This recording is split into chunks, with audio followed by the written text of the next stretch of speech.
반갑습니다. 붓다의 복과 지혜입니다. 세상은 겉모습으로 판단하고 사람은 고통 속에서 진실을 마주합니다. 더럽고 무거운 시체조차 부처님의 자비로움 앞에선 황금으로 피어나듯 오늘 우리는 이 이야기를 통해 깨달음을 마주하려 합니다. 진리는 때로 고통 속에 감춰져 있고 자비는 그 진실을 밝히는 빛이 됩니다. 여러분, 이 짧은 영상 속에서 고통 너머의 황금 같은 진실을 함께 찾아가 보시죠. 자, 그럼 죽은 시체를 보니 손가락이 순수한 황금이었다. 그 여정을 함께 해볼까요? 옛날 인도의 어느 마을에 아라타라는 젊은 사문이 있었습니다. 그는 사람들을 위해 기도하고 진리를 전하고 부처님의 가르침을 따르며 살았지만 먹고 살 길이 없어 늘 허기를 안고 살았지요. 어느 날 마을 어귀에 사람들이 시체를 두고 외면하고 있었습니다. 전염병에 걸려 죽은 노인의 시신이었기에 누구도 다가가지 않았죠. 아라타는 그 시신을 조심히 엎고 말없이 숲 너머 화장터로 향했습니다. 이 몸도 언젠가 절이 되리니 이 또한 나의 수행이리라. 그는 노인의 시신을 정성껏 씻기고 염하고 마지막 길을 지켜주었습니다. 그날 밤 꿈에 한 노승이 나타나 말했습니다. 고통 속에서도 자비를 택한 이는 황금보다 귀한 덕을 쌓았노라. 내일 해가 뜨면 너의 손바닥을 펼쳐보라. 다음 날 아라타가 손을 펴보니 그 손에는 작고 단단한 황금 손가락 하나가 놓여 있었습니다. 놀란 그는 그것을 다시 노인의 무덤에 바치며 합장했습니다. 진정한 황금은 자비 속에서 얻는 것이니 나는 이 손보다 청정한 마음을 원하나이다. 그 뒤로 아라타의 이름은 사방으로 퍼졌고 사람들은 그를 찾아와 고통을 나누고 진리를 들었습니다. 그의 말은 화려하지 않았지만 고요하고 깊었습니다. 왜냐하면 그는 부처님처럼 고통 속에서 진실을 보았기 때문입니다. 고통과 더러움 속에서도 진리를 실천하면 그곳에 참된 황금이 깃든다. 자비는 조건 없이 행해질 때 가장 귀하며 진리는 고통 속에서 피어난다. 부처님의 가르침은 깨달음은 외면한 자리에 숨어 있다는 것을 일러준다. 등지에 등에 붙은 시체, 세상이 버린 자를 부처는 놓지 않으셨다. 옛날 어느 도시 외곽에 등지라는 사내가 살고 있었습니다. 그는 아무 재산도 가족도 친구도 없이 가난이라는 괴물과 매일 싸우며 살았습니다. 일자리를 구해도 먹을 것을 얻어도 사람들은 그가 가난하다는 이유만으로 등을 돌렸습니다.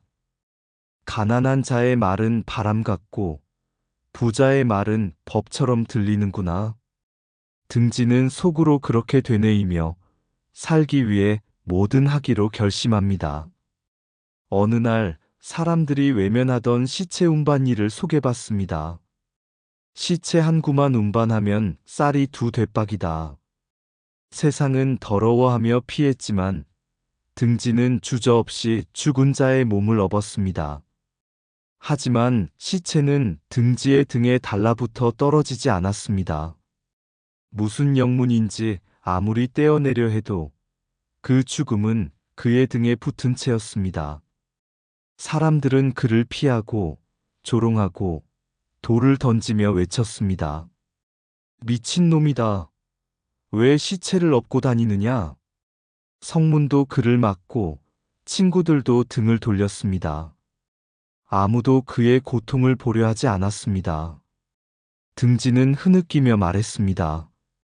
내가 원해서 업은 게 아니라 살기 위해 택한 길이었을 뿐이요. 하지만 세상은 나를 죽은 자보다 더 혐오하오. 그날 밤 등지는 쓰러졌고 꿈에서 한 노스님이 나타났습니다. 그는 말했습니다. 그대가 업은 시체는 단순한 시체가 아니라 세상의 외면과 무지를 보여주는 거울이노라.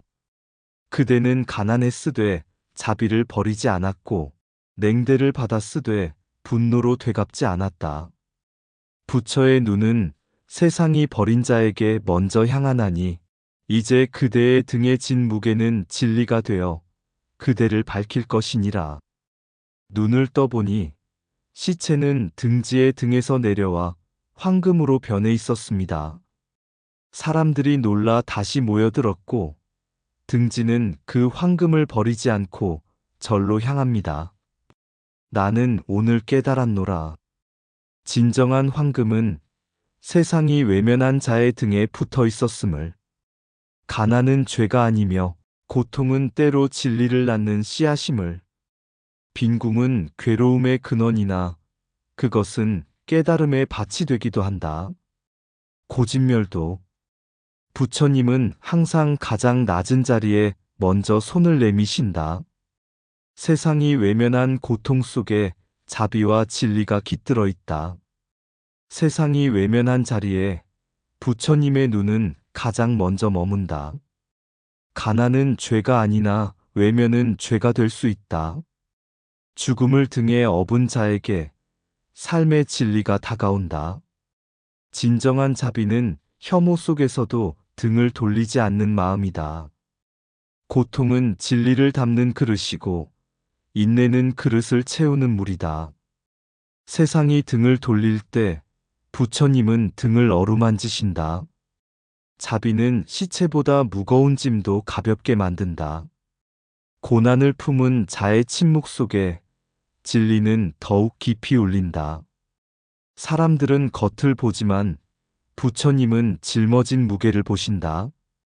차가운 눈길 속에서도 자비를 잃지 않는 자가 진리를 본다. 시체를 업고도 원망하지 않는 자는 이미 해탈에 가깝다. 가난은 업이 아니고 가난을 외면하는 마음이 업이다. 등에 짊어진 것이 죽음일지라도 마음에 담긴 것은 자비여야 한다. 세상은 버릴지라도 불성은 어느 누구도 버리지 않는다. 눈에 보이는 짐보다 마음에 짊어진 고통을 먼저 헤아려야 한다. 등지는 가난하고 외면당한 삶 속에서 먹고 살기 위해 시체를 엎는 일을 택했습니다. 세상은 그를 더럽다 하며 쫓아냈고 친구와 이웃마저 등을 돌렸습니다. 하지만 그 무겁고 냉랭한 시체는 결국 순금으로 드러났고 등지는 하루아침에 부와 명예를 되찾게 되었습니다. 사람들의 태도는 놀랍도록 바뀌었습니다. 가까이 오지 않던 이들이 그의 곁을 맴돌고 조롱하던 이들이 공손히 절하며 그를 높이 받들었습니다. 등지는 그 아이러니한 현실 앞에서 울면서 중얼거렸습니다. 가난할 땐 사람이 아니었고 부유하니 성인처럼 대접받는다. 과연 인간 세상의 기준이 옳은가? 세상의 모든 것은 변합니다. 고통도 기쁨도 부귀도 빈궁도 잠시 머무는 구름과 같습니다. 영원한 것은 없다. 그러므로 한순간의 괴로움에 스스로를 잊지 말라.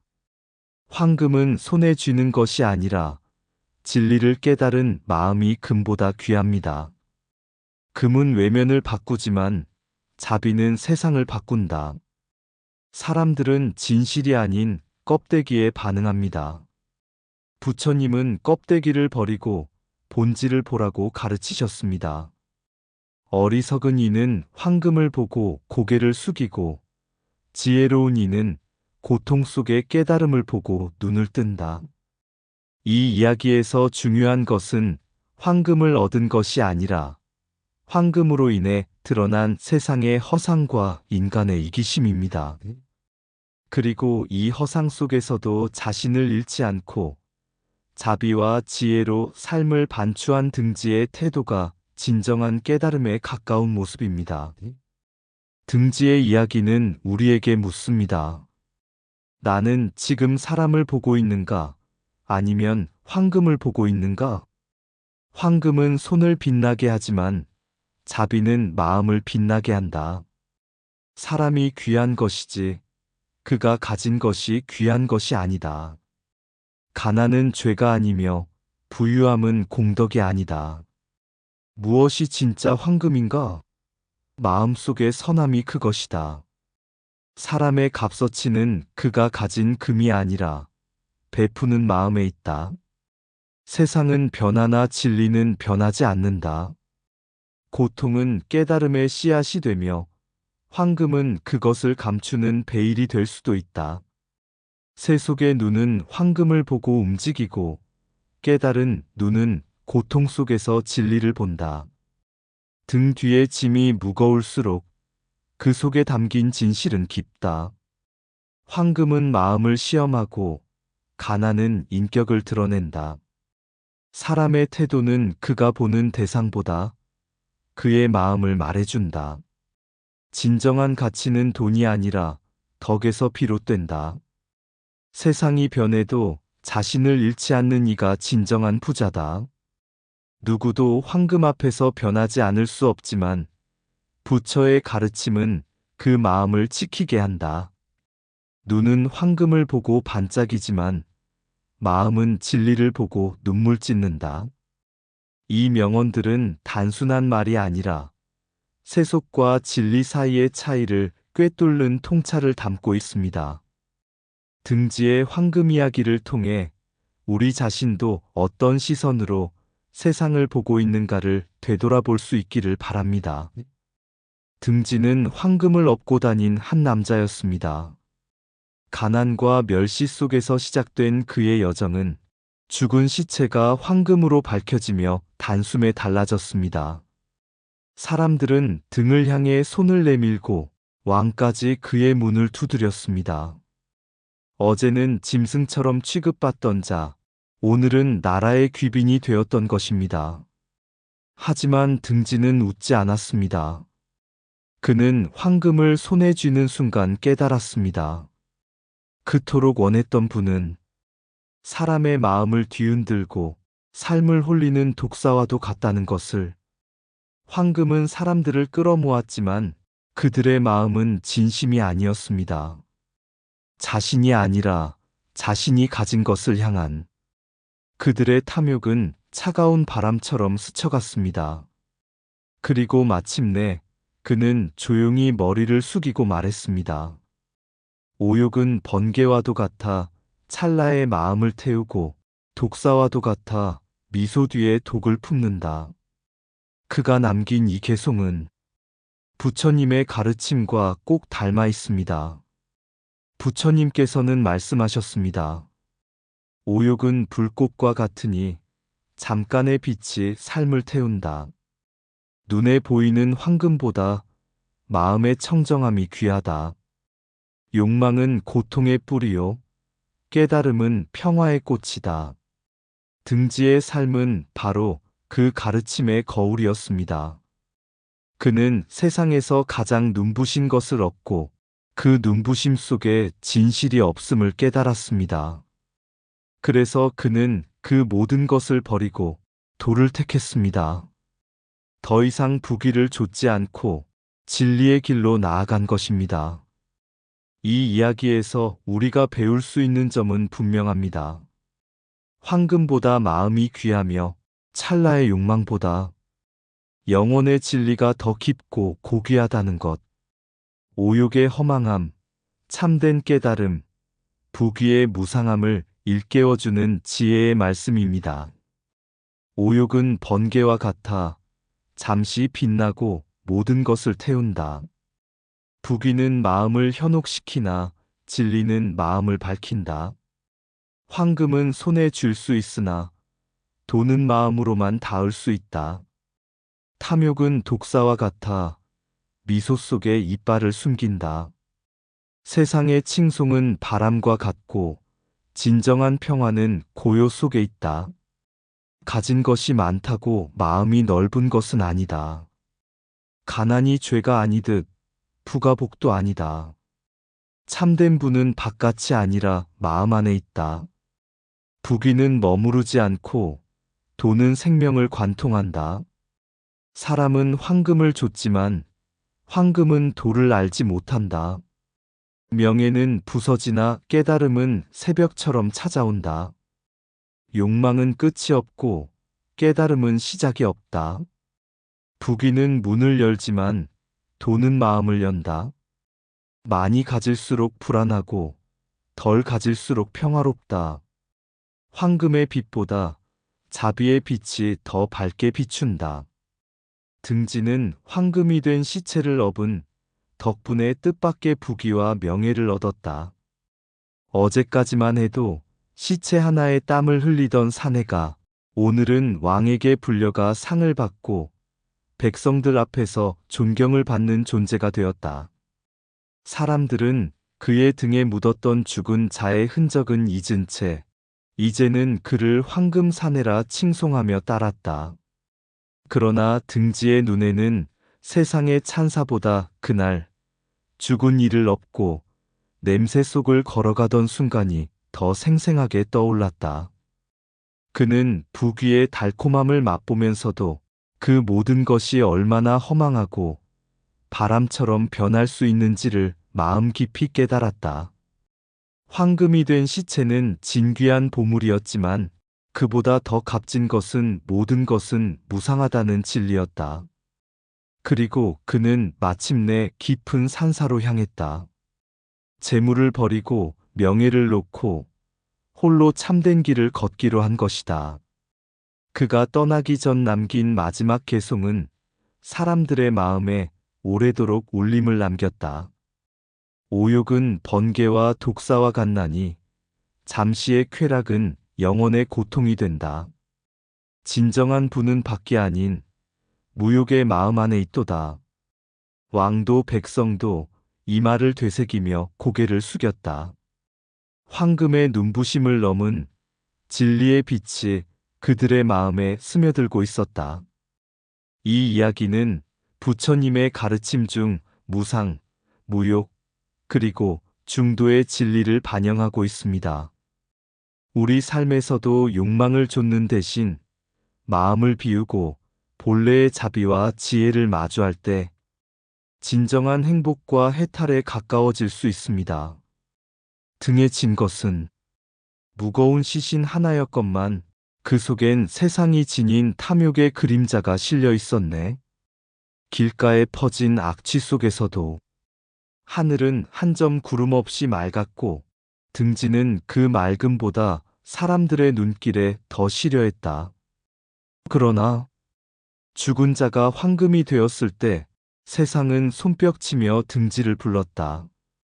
복받은 자여, 황금을 등에 치다니. 그리하여 궁궐의 문이 열리고 재물과 찬사가 비처럼 쏟아졌지만 그 마음엔 단 한 줄의 물음이 피어났다. 이 모든 것이 과연 참인가? 그는 보았네. 황금보다 빛나는 진리의 문을. 그리하여 손에 쥔 것을 놓고 산사의 고요한 길로 향했도다. 그리고 남긴 말, 개송 하나에 세상의 거울이 담겼다. 오욕은 번개와 같고 독사와 같도다. 찰나의 달콤함은 영겁의 속박이라. 욕심이 사라질 때 마음은 비로소 자유롭다. 이상 붓다의 복과 지혜였습니다. 오늘도 복지구족한 날 되세요. 구독과 좋아요는 붓다의 복과 지혜를 밝히는 큰 자비의 등불이 됩니다.